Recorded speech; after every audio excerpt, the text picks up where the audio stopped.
वहां तो सरकार आपको कुछ बता नहीं रही, आप वहां विजुअल्स नहीं ले सकते हैं लाशों के, अस्पताल आप नहीं जा सकते हैं। ভারতের প্রধানমন্ত্রী নরেন্দ্র মোদী ইসরায়েল ভিজিট করতে গিয়েছিলেন, তিনি চলে আসছেন, কিন্তু এই সাংবাদিক তখন আসতে পারেনি। যুদ্ধের কারণে তিনি ওখানেই আটকে যায়। তারপর তিনি ওখানে কি কি দেখছেন এই সব কিছু কিন্তু তিনি ব্যাখ্যা দিয়েছেন যে ওখানে কি কি ঘটতেছে, যেগুলো আমাদের সামনে আসতেছে না। অর্থাৎ ইসরায়েলে যে ইরান হামলা চালাচ্ছে, হিজবুল্লাহ হামলা চালাচ্ছে, কি কি ক্ষতিগ্রস্ত হচ্ছে, কি কি ঘটনা ঘটতেছে, এই দৃশ্যগুলো কিন্তু বাহিরের দেশ অর্থাৎ মানুষ দেখতে পাচ্ছে না। ইসরায়েল এই বিষয়গুলোকে হাইড করে রাখছে, মানুষকে দেখতে দিচ্ছে না যে তারা কতটুকু ক্ষতিগ্রস্ত হচ্ছে। আমাদেরকে দেখানো হচ্ছে 6-7 দিনের যুদ্ধে ইসরায়েলে মাত্র 9 থেকে 10 জন মারা গিয়েছে। অন্যদিকে আমাদেরকে দেখানো হচ্ছে এই 6-7 দিনের যুদ্ধে ইরানে 12 থেকে 1300 মানুষকে হত্যা করা হয়েছে, কিন্তু এই সংখ্যাটা ইসরায়েলে অনেক কম, মাত্র 9 থেকে 10 জন। আমেরিকার 6 জন, আমেরিকা আর ইসরায়েল মিলিয়ে টোটাল 16 জন মরছে, কিন্তু এটা বাস্তব না। ইসরায়েল যে দেখাচ্ছে 9 থেকে 10 জন মানুষ হামলায় নিহত হয়েছে, কিন্তু বিষয়টা একেবারে সম্পূর্ণ মিথ্যা। আপনারা শুনুন ভিডিওতে কি বলে এই ভারতীয় সাংবাদিক।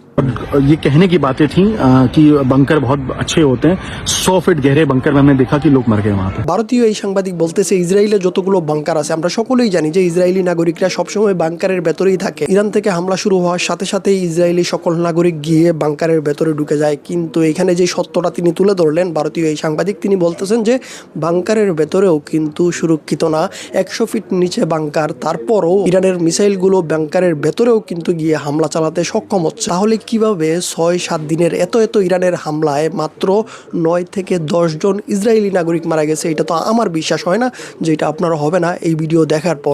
ये वहाँ पे ना खजूर ये होता है, खजूर ये हमने तेल अवीव में भी खाया और 2 खजूर खा करके दिन भर रहता था बस, क्योंकि जो खाना वहाँ मिलता था वो मैं नहीं खा सकता। তিনি আরেকটা সত্য তুলে ধরেছেন যে শুধুমাত্র তিনি খেজুর খেয়ে বেঁচেছিলেন, 2-3টা খেজুর খেতেন, এই খেজুর খেলেই তার পেট ভরে যেত, অন্য খাবার কিনে খাওয়ার মতো অবস্থা তার ছিল না। তার কারণ হচ্ছে গিয়ে ওখানকার খাবারের মূল্য অনেক বেশি বেড়ে গিয়েছে। যুদ্ধের আগে থেকে ইসরায়েলের খাবারের মূল্য বেশি থাকে, কিন্তু যুদ্ধ শুরু হওয়ার পর থেকে খাবার কিনে খাওয়ার মতো, যারা পর্যটক আছে, যারা বিদেশ থেকে গিয়েছে ইসরায়েলে, তারা কিনে খাওয়ার মতো অবস্থা থাকে না। ভিডিও শুরুতেই এই ভারতীয় সাংবাদিক যেই তথ্যটা দিয়েছে যে আপনি ইসরায়েলের ক্ষতিগ্রস্ত এলাকায় যেতে পারবেন না, কি কি ক্ষতি হয়েছে এগুলোর ভিডিও ধারণ করতে পারবেন না, ছবি তুলতে পারবেন না, অর্থাৎ ইসরায়েলে কি কি ঘটতেছে, কয়জন মারা গিয়েছে, এইটা বিশ্বকে জানতে দেওয়া হচ্ছে না। বিশ্বের মানুষ যদি এই সম্পর্কে জেনে যায় তাহলে তো মানুষ বুঝে যাবে যে ইসরায়েলকে দুর্বল করে ফেলছে ইরান। এই জন্য ইসরায়েলে যতই ক্ষতি হচ্ছে সেই ভিডিও ফুটেজ, ছবি, মৃত্যুর সংখ্যা কিছুই কিন্তু বাহিরে আসতেছে না। এমনকি